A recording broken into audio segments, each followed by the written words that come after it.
नए secretariat complex की इफ्तिताही तकरीब में अदम शिरकत के लिए गवर्नर डॉक्टर तमिलिसाई सौंदरराजन पर वजीर बरकी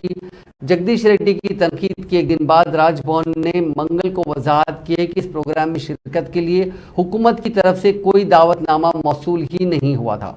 यहाँ जारी करदा एक प्रेस नोट में मुतला किया गया कि इसी वजह से गवर्नर ने नए सेक्रेटेरिएट की इमारत की इफ्तिताही तकरीब में शिरकत नहीं की। राजभवन ने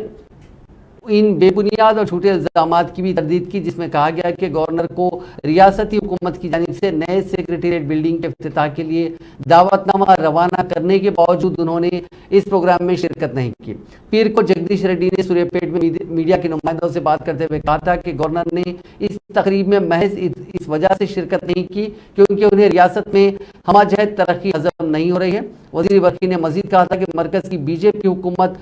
जिसने गवर्नर को मुकर्रर किया तमाम महाजों पर नाकाम हो गई है।